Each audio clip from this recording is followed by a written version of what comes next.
Hello, everybody. I hope you're having a wonderful evening. And today I would like to go over a couple of things with the XRP price chart. So I know it's been a long time. We've been in a consolidation for about 8 months, and I was trying to take a step back and really just you know hold on for dear life. But if you were watching this channel and you got in around 40 cents, 45 cents, I mean, maybe higher, then you should technically be okay with your stop all the way down. But as XRP was falling in this latest consolidation, I didn't think it was right for me to really give any advice. I didn't want to lead anyone in the wrong direction. But I feel as though we have some favorable price action now. So I do have a few things that I would like to touch on. As far as this chart that we're looking at here, I just want to bring this up to everyone and get everyone's attention here. So these two charts usually track each other extremely well, and I think everyone knows, it's the Litecoin chart, the XRP price chart, the whole market, it does tend to move together. I mean, we all know that. As far as the original coins, XRP and Litecoin were some of the very first original coins to ever come out, and the price, they track each other's price extremely well. And Litecoin is in a very similar structure to XRP before it went ahead and made its big breakout. So do I think there's still more value? I'm not sure, because we all know XRP is just a runner and it can just go wild. But I think the XRP, it got a reasonable part of its larger move out of the way early. XRP ran first, and obviously everyone can see that. But XRP, it's done a lot.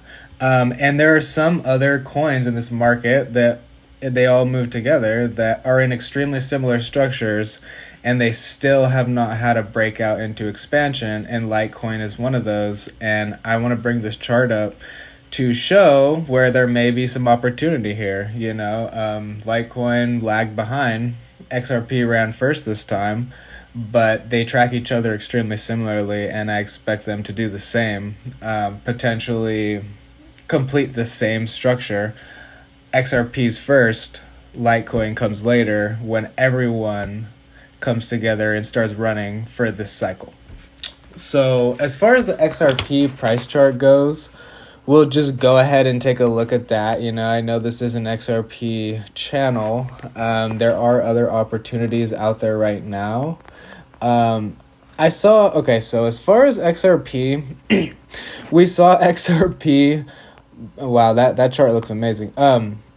We saw XRP bottoming around June 21st. And really around those areas, it was still scary. But, that I could see that a bottom was starting to form. I wasn't going to come on here and really try to ring the alarm bells, because I wasn't here with you guys during the hard 5 previous months. So right when XRP looks bullish and I'm gonna call a bottom, I just come back on.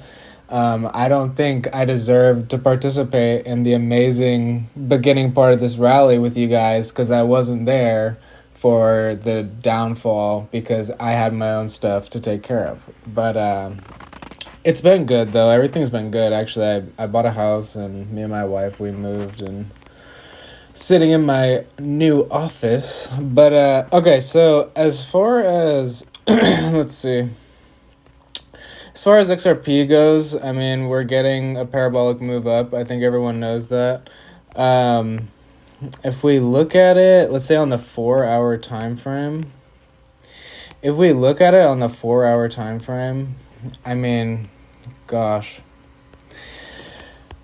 we're just taking off right now. I mean, we had something that resembled an XRP fractal down here at the bottom, but it actually didn't complete correctly. So there was no lower low before a higher high that was placed here on July 7th, excuse me. So on July 7th, we placed a higher high here, which actually invalidated this XRP structure because we came down here to 2.24 and we invalidated that structure. But as far as the mini fractals, sure, didn't work out. So what we got here was more of a head and shoulders.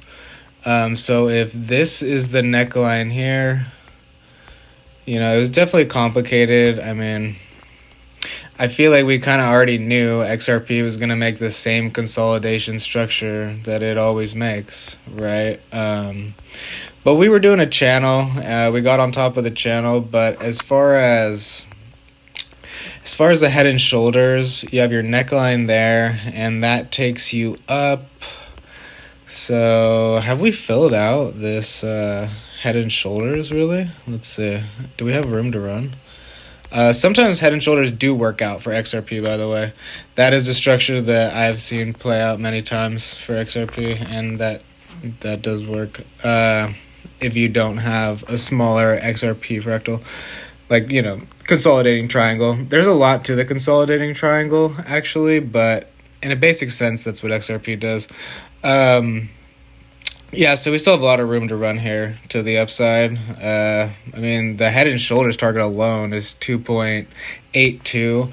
And once XRP really gets going, here, let me show you on the 1 day really quick.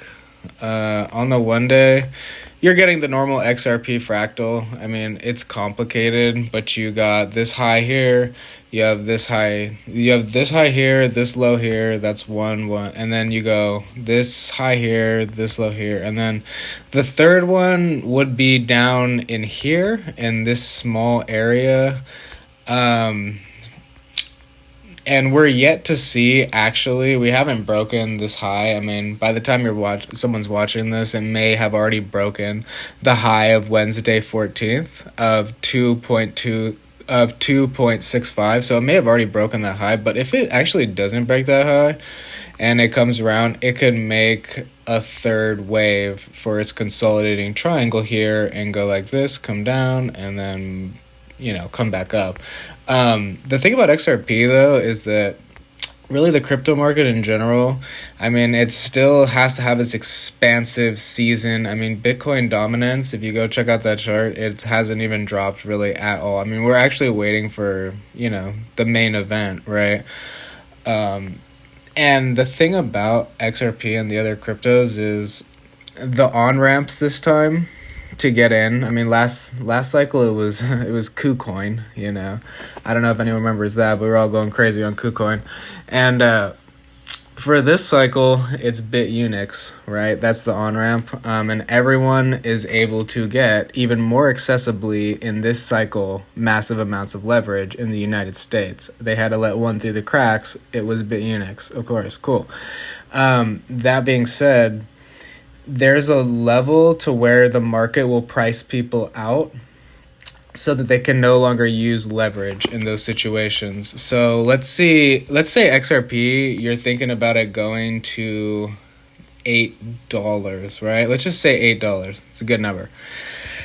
So you say you're going to $8 and you get leverage under this point right here. So you get leverage from where you are now, let's just say, down to this smaller point. You're going to have a good amount of upside potential for that leverage that you have on there. Because if you have in between here and here, let's just say you have 10 grand, then, I mean, the final target of $8 is many, many, many multiples of that small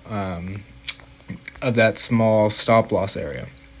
So the price out point is usually about half of the move. So that's pretty much where you just can't put leverage on pretty much at all, because everything is moving so fast that what are you going to do? Put 2x leverage on it because you already are in the middle of nowhere up in space, and then it comes down halfway, and hurts your portfolio. I mean, and you only get a 2x on your money as far as leverage goes, because you have so much to protect to the downside. So there is a price out point, and I think crypto, it goes for that point extremely fast. So crypto, it's going to run. So I don't even know if we're going to get a third consolidation here in this XRP fractal. Like, we could just run right now and price people out in the next couple of days, and then you get your alt season for 2 months. I mean, everyone's been waiting for it. I mean, at this point, it pretty much, it seems like it's just moving too slow to really enjoy, but it does happen over a period of 1 to 2 months, and it might actually finally be time. So we're going to just see. I mean, I'll come on here occasionally. I have a lot of stuff going on, but we're moving up here, and I have a feeling we're going to continue to move up, and we're just going to price people out right now so they can't get leverage on BitUnix. And then we're going to pull back, make sure to, get rid of anyone that did, and then we'll run up potentially to higher numbers. I mean, we'll talk when it's $8, let's just say. I'll be taking profits there. And then at $16 as well, I'll be taking profits. I actually lost a reasonable amount of money in a brokerage called Number One Capital Markets. So if anyone uses that, don't use that. I was thinking about whistleblowing, they owe me a large amount of money, but I think it's fine. We're just going to keep it moving, and just be careful what brokerage you use. I don't even trust BitUnix. I don't trust any of them, except for cold storage. But for me, had to get a little leverage on for this move here. So my stop is under 1.905, and hey, hopefully it prices everyone out and we get to stay in. But if you were in at 50 cents or lower, then hey, it's all good. All right, well, I hope everyone has a wonderful evening, and thank you.